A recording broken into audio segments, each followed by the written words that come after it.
এই যে চিকেনটা আমি সার্ভ করছি, এই রেসিপিটা এসেছে পাঞ্জাবের পাটিয়ালা থেকে। নাম পাটিয়ালা চিকেন। এলাকা ভিত্তিতে নামটা পাটিয়ালা থেকে পাতিয়ালা হয়ে যায়, তবে রেসিপি কিন্তু একই থাকে। একটু লম্বা প্রসেস, তাই চলুন রান্নায় চলে যাই।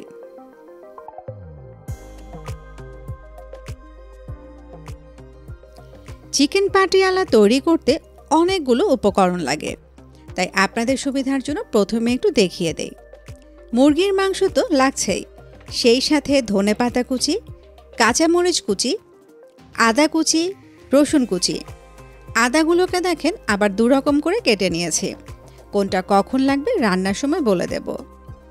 পেঁয়াজ নিয়েছি, এটাও দুরকমভাবে, একটা মিহি করে কুচি করে নিয়েছি, আর একটা ফালা করে খুলে নিয়েছি। নিয়েছি টমেটো, আর টমেটোগুলোকেও খুব ভালো করে মিহি করে কুচি করে নেবেন, তাহলে রান্নার সময় তাড়াতাড়ি সফট হয়ে যাবে। ক্যাপসিকাম নিয়েছি, দু রকমের বড় বড় টুকরো করে কেটে নিয়েছি। আর লাগছে টক দই। টক দইটাকে খুব ভালো করে ফেটে নিতে হবে, পানি ঝরানোর কোনো দরকার নেই। এখানে 2 কাপ টক দই আছে, সেখান থেকে 1 কাপ চিকেনে নিয়ে নিচ্ছি। বাকি টক দইটাও কিন্তু আমার এই রান্নাতে লাগবে, সেটা পরে দেখবেন। 1/4 চা চামচ হলুদের গুঁড়ি,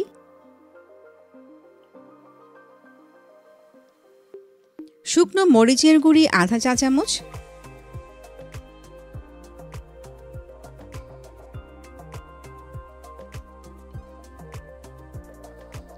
লবণ 1 চা চামচ, আধা চা চামচ আদা বাটা, আধা চা চামচ রসুন বাটা নিয়ে নিলাম। এর মধ্যে এখন সাদা গোলমরিচের গুঁড়ি নিয়ে নিচ্ছি 1 চা চামচ। ফ্লেভার ভালো চাইলে সাদা গোলমরিচের গুঁড়ি দিয়েই করবেন। এবার একটু সময় নিয়ে মাখিয়ে নিতে হবে। চিকেন নিয়েছিলাম আমি 750 গ্রাম, আর চিকেনগুলোকে রেগুলার কাট করে কেটে নিয়েছি। এই যে দেখেন, ঠিক এরকম করে। ভালো করে মিক্স করা হয়ে গেলে ঢাকনা দিয়ে ঢেকে অপেক্ষা করব অন্তত 2 ঘন্টা। ফ্রিজে বা বিশেষ কোনো জায়গায় রাখার কোনো দরকার নেই। রান্নায় চলে আসলাম। 1/4 কাপ রান্নার তেল একটু ভালো করে গরম করে নিচ্ছি। 2 টুকরো দারুচিনি, 2টি ছোট এলাচ, 2টি লং। গোটা গরম মশলা কিন্তু এতটুকুই লাগছে। আধা মিনিটের মতো ভেজে নিচ্ছি, এতে করে গরম মশলাগুলো থেকে দারুণ একটা ফ্লেভার বের হবে। ফোড়নের জন্য নিয়ে নিচ্ছি আধা চা চামচ গোটা জিরা, একটু ভেজে নিচ্ছি। চুলোর আঁচটা কিন্তু ফুল আছে। আমি 4টা রসুনের কোয়া কুচি করে নিয়েছিলাম, তার পুরোটাই নিয়ে নিচ্ছি। এগুলোকে আবারও আধা মিনিটের মতো ভেজে নিচ্ছি। যখন একটু লালচে হতে শুরু করবে তখন আদা কুচি নিয়ে নিচ্ছি 1 টেবিল চামচ। এবার ভেজে নিচ্ছি আবারও আধা মিনিটের মতো। ভেজে নেওয়ার সময় অনবরত নাড়াচাড়া করতে হবে, তা না হলে কোথাও পুড়ে যাবে, আবার কোথাও কাঁচা থেকে যাবে। এবার নিচ্ছি পেঁয়াজ কুচি, মিহি করে যে কুচি করেছিলাম সেই পেঁয়াজগুলো, আর নিয়েছি 1 কাপ। যেহেতু চিকেনটা একটু গ্রেভি করব, তাই পেঁয়াজের পরিমাণ একটু বেশি লাগবে। ভাজতে ভাজতে পেঁয়াজগুলোর রং চেঞ্জ হয়ে যখন একটু সফট হয়ে আসবে, তখন দিয়ে দেব টমেটো কুচি। টমেটো কুচিও নিয়েছি 1 কাপ, আর দেখতে পেলেন তো একদম মিহি করে কুচি করেছি। এই গ্রেভিটাতেও আমি আলাদা করে গুঁড়ি মশলা দিচ্ছি। 1/4 চা চামচ হলুদের গুঁড়ি, আধা চা চামচ শুকনো মরিচের গুঁড়ি, ধনে গুঁড়ি 1 টেবিল চামচ দিয়ে একটু মিক্স করে নিচ্ছি। এই পর্যায়ে চুলোর আঁচটা কমিয়ে মিডিয়াম করে দিতে হবে। লক্ষ্য করলেন তো, এই পর্যন্ত আমি কোনো লবণ দিলাম না।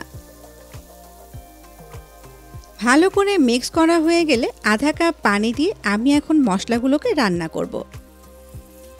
মানে ঢাকনা দেব, মাঝে মাঝে ঢাকনাটা খুলে একটু নেড়ে চেড়ে দেব। এই পানিতে টমেটো এবং পেঁয়াজগুলো ভালোভাবে সফট হয়ে যাবে। মজার বিষয় হচ্ছে এই গ্রেভিতেই কিন্তু মাংসগুলো দিয়ে দেব না। পানি শুকিয়ে গেছে, তেলও দেখা যাচ্ছে। এই পর্যায়ে আমি অর্ধেকটা গ্রেভি তুলে রাখব। কেন সেটা পরে দেখতে পাবেন। চুলোটা বন্ধ করে দিলাম। তুলে নিচ্ছি অর্ধেকটা গ্রেভি।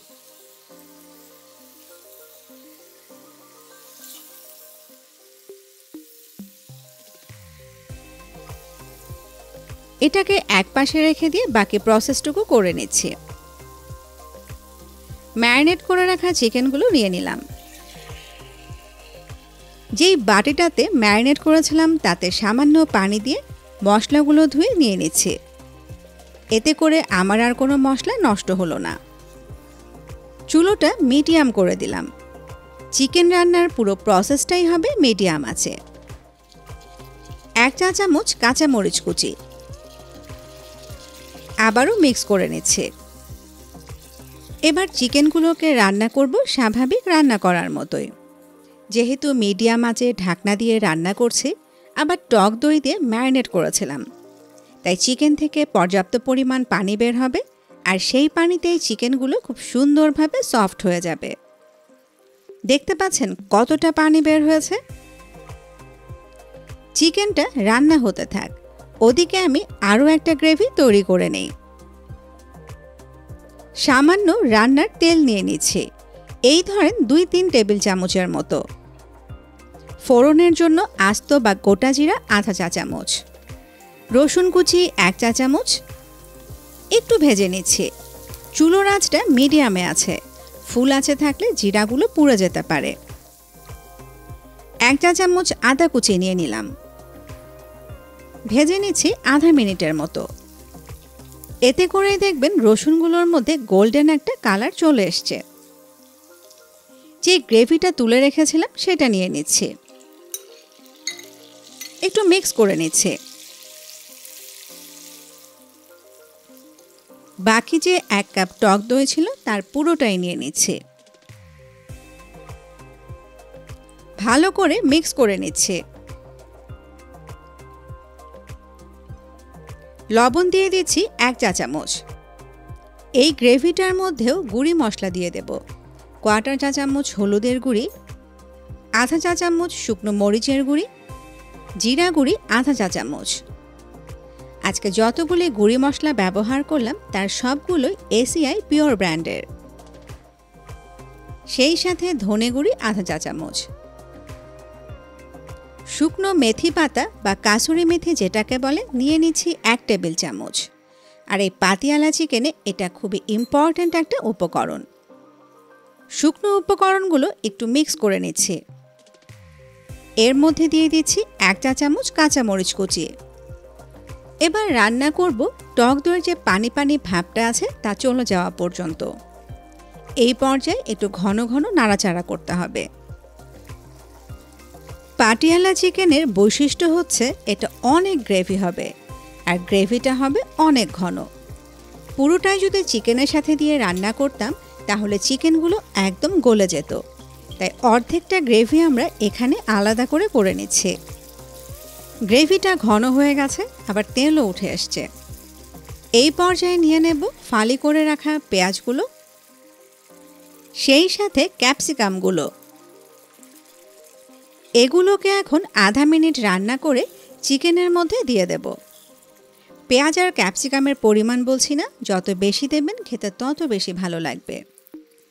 পাতিয়ালা চিকেন রেসিপিটাকে আপনারা আরও বেশি টেস্টি করার জন্য ক্রিম দিতে পারেন, আবার বাদাম বাটাও দিতে পারেন। তবে এই প্রচণ্ড গরমে আমি রান্নাটাকে অতটা হেভি বা রিচ করলাম না, সাধারণভাবে তৈরি করে নিলাম। দেখতে পাচ্ছেন এদিকে চিকেনটা খুব সুন্দরভাবে রান্না হয়ে গেছে। গ্রেভিটা চিকেনের মধ্যে নিয়ে নিচ্ছি। এই রান্নাটায় আমরা প্রচুর পরিমাণে পেঁয়াজ ক্যাপসিকাম ব্যবহার করেছি, তাই তেমন একটা টক লাগবে না। তারপরও এই পর্যায়ে আপনারা একটু চেখে দেখবেন। যদি টক মনে হয় কিছুটা চিনি দিয়ে টকটাকে ব্যালেন্স করে নেবেন। আমি চাচ্ছি পেঁয়াজ আর ক্যাপসিকামটা কচকচাই থাকবে, তাই খুব একটা বেশি রান্না করলাম না। এবার ফিনিশিং টাচ, আধা চা চামচ গরম মশলার গুঁড়ি, লম্বা করে যে আদা কুচি করে রেখেছিলাম সেগুলোর পুরোটাই নিয়ে নিচ্ছি। সবশেষে ফ্লেভারটাকে আরও একটু স্ট্রং করার জন্য কিছু ধনেপাতা কুচি। সব উপকরণ দেয়া শেষ, আমি একটু মিক্স করে নিচ্ছি। এবার চুলোর আঁচটা একদম লো করে দিয়ে ঢাকনা দিয়ে ঢেকে অপেক্ষা করছি 5 মিনিট। এই 5 মিনিটের মাঝে একবারও ঢাকনাটা খুলব না বা নাড়াচাড়া করব না। 5 মিনিট হয়ে গেলে চুলোটা বন্ধ করে দিয়ে পরিবেশনে চলে আসলাম। পাটিয়ালা চিকেন খাওয়ার সময় ভুলেই যাবেন যে রান্নার প্রসেসটা একটু লম্বা। আর এটা যে ব্রয়লার মুরগি দিয়ে রান্না করলাম সেটা তো টেরই পাবেন না। সত্যি কথা বলতে ব্রয়লার মুরগি দিয়ে এই পাটিয়ালা চিকেন সবচেয়ে বেশি ভালো লাগে। পাঞ্জাবে এটা খায় নান, লুচি, রুটি, পরোটা দিয়ে। তবে আপনারা চাইলে ভাত, খিচুড়ি, পোলাওয়ের সাথেও সার্ভ করতে পারেন।